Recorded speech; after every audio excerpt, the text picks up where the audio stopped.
This lesson's like an onion. It's got lots of layers. Start by spraying the colors you're going to use so they activate. You're going to want to use a wider brush for this. This is a 1/2 inch angle brush. You want it to be wide enough that the strokes are going to be easy to overlap. This lesson is going to teach us about layering or glazing, as well as how to shift between colors and kind of mix new ones. I'm going to start by putting some water in one of these wells, and then whatever color I want to start with, I'm just going to take a damp brush and swirl it around on that little cake of watercolor, and then I'm going to mix that into the water, mixing it really well. Then start by making whatever shape you want. Valentine's Day is around the corner, so I've got hearts on the brain. My goal with this exercise is to have them layer and not bleed together, so we need to either let this dry or make it dry.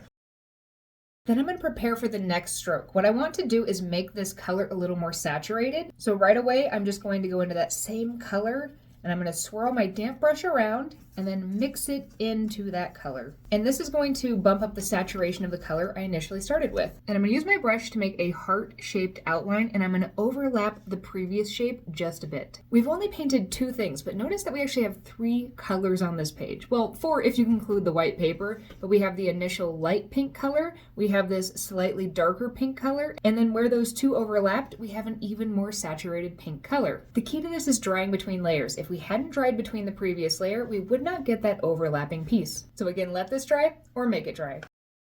For my next stroke, I want the color to be a little bit more purple, so I'm going to grab a little blue and I'm going to mix it in. Again, I'm going to make another stroke, making sure I overlap a little bit from the previous one. And after I make the stroke, I'm going to let this dry or make it dry. I'm going to keep repeating those steps of drawing the layer and then changing the color a little bit at a time, overlapping and just working across the page. The idea here is to be able to see how different colors are when you put them straight on the white page versus when you layer them over a dried layer. Because watercolor is typically transparent, when you layer 2 colors on top of each other, even when the previous one is dry, it's going to kind of mix visually to give you a whole new color. And that is super useful in watercolor. It can be used to create shadow effects or even add some lighting or just change the temperature of different areas. Give this a try and then see what else you can use this for in your painting. Kind of reminds me of the Grinch's heart when it grew 3 sizes that day.